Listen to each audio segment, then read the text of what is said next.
Alright, hi there. My name is Kelvin Halim and today I'll be talking about how to reach your success story through Professor Dr. Lucky7's strategy. Now there are a lot of strategy that I've learned throughout my study from the 4th semester until the 7th semester, which is now. I have to choose one of the best strategy and I use the house of MNENG.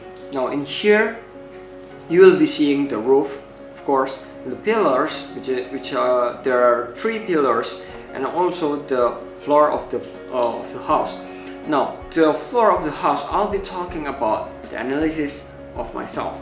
For other people, there are a lot of opinion towards me, which are, some of them is that I'm a creative person, I am a hardworking person, and also actually I'm very punctual. Now that for me is my strength, and for my weaknesses is that sometimes I can't really push myself to do what I need to do. For example, if I think that certain type of task has a really insignificant impact towards me, I tend to work on it after I have finished all of the work that I think very relevant to me and I think have a big impact towards me. Now that's a little bit how is my personality. Now for the second one, which is I'm going to talk about the 3 pillars. Now in here I'm going to see what aspects actually will bring me to my success. Answering all of the questions that is given by Professor Dr. Casey Chan, I found out that I am actually an extroversion, which is actually, there is a definition for this, is that it's the personality trait of seeking fulfillment from sources outside the self or in community. Now the higher scores tend to be very social, and I tend to get a very high score in this extroversion part. So it means that I'm very socialized person. Now for the second one, I also get agreeableness, which means that the higher the score that I get in this point, in the agreeableness point, means that I'm a person where I try to be polite as possible to other people, and also I tend to like people. So it means that there is a correlation between the extroversion and also agreeableness. Now for the third one, I think that I am very persistent in having my own opinion. One of the key success factors that brought me to success is that this one, which is the persistent. Now I believe that most of the people have this kind of persistence. However, they tend to not be able to utilize it properly. What I mean by this is that sometimes persistent is good, sometimes persistent is bad. Depends on how they actually utilize it. If actually the person is persistent on defending their opinions without thinking about others, well, it is actually somehow, for me, it's a bad thing. However, if that person have this persistence character, but they know how and when to become persistent, then that person have a very efficient or very clever in utilizing this persistence character. It's a very dangerous character for me. Now let's move on to the last part, which is the roof. And in the roof, I will be using the strategy, input, output, and also the balance scorecard. Now I'm going to be talking about the output first. Now in here I'll be talking about my goals in the next year, next 3 years, and also next 5 years. My goal for next year is that I have to jump into the internet industry, since I believe that actually internet nowadays is very efficient and very effective in doing business. Now the pace of internet industry is very fast, and it's actually faster than the pace in the real world industry. That is why I want to learn more from the internet industry. Thus I can learn more things in a small amount of time, which I believe is very efficient. For the third year, I believe that I'm going to mix some of my job in the internet while some also on the real world. Why? Because I believe that actually by having an experience in the internet industry, I can try to also grab the market which is in the real world industry. By having 2 industries at once, I can learn the behavior of the real world industry and apply it and fill the hole in the internet industry that I have learned and that I have developed before I come to the real world industry. Now for the 5th year, this is for me is a very long time, and there's a chance that there is a political differences and there is a law changes, regulation, and all of that stuff, including tax, that will affect how my plan is going to be in the 5th year. However, I'm still going to put a plan in the 5th year, which is I'm going to jump to the company's industry, where there are 2 choices, where I will join a company, a big corporate like P&G, the consumer goods, or the internet companies.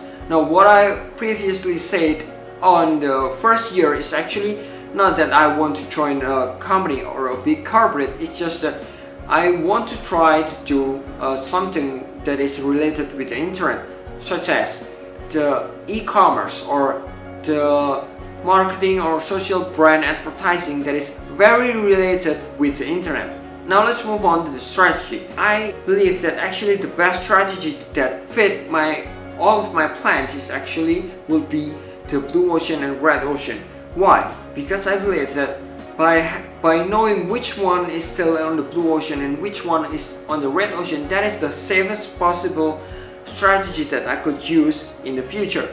Well, all of the other strategy, yes, there are actually many other good strategies, but one of the main thing that I love from the blue ocean and red ocean is that it defines clearly where on which industry actually I should penetrate that time. There are actually 3 kinds of examples that I would actually share in the implementation.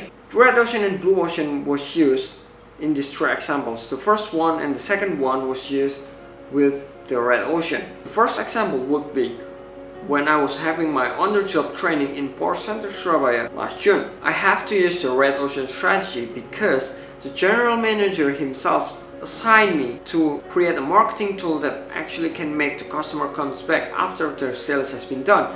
So what I have to do is to make a research to find out actually what is the need, what is the wants of the customer of the Porsche itself.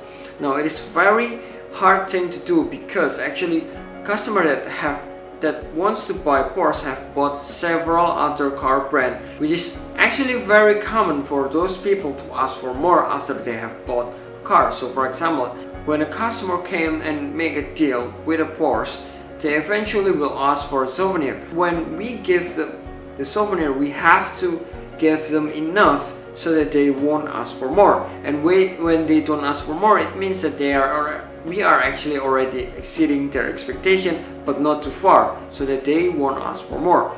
Now, in here, I try to collaborate with one of my colleagues from IBM, and it turns out very good, since when the on-the-job training period ends, actually the general manager decides to use that project and also deal with the maker of the souvenir and make it happen. Now the second example would be when I was trying to penetrate into YouTube. Now YouTube has a very huge range of video category. Now it ranges from the horror, fun, serious, facts, and also tutorial. Now at first I tried to penetrate the tutorial category, and it turns out to be very good, since I used the red ocean strategy. I tried to analyze what people has done in the tutorial category, and I tried to find out the black hole and managed to fill it in. Now it turns out that after I leave it for a month or 2, I get a profit out of it. Now for the third example, it would be when I use the blue ocean strategy. Now in here I will take example of one of my project in the second semester, which is actually a project where I have to make a movie. Now in here, as a student in Petra Christian University, I have to make a movie, and not only that, I also have to make an event out of it. It's actually the same with the pre-launch of a huge movie. So we have an event that held in the same day when the movie was released. So what I have to do here is to attract the audience to come to the event, but also attract it from the attractiveness of the movie itself. What we have to do then is that we have to do a good marketing. We also have to create a good content right at the same time, while actually preparing for the marketing itself is one of the huge demand that we have to face, because we have to know the trend right at that time, and also we have to know the demand. Those are actually 3 examples that we have done throughout our university life and by using the blue ocean and red ocean strategy. Let's move on to the last part, which is on the balance scorecard. Now in here, actually there are external factors that we cannot control, but we have to control as much as possible. So the external factor that we cannot control is actually the government part, the regulation, the law, and all of that stuff. So actually I would like to close this success strategy with a closing axiom. Nothing is impossible, just do it. And with that, I would like to close this video. My name is Kelvin Halim, and thank you.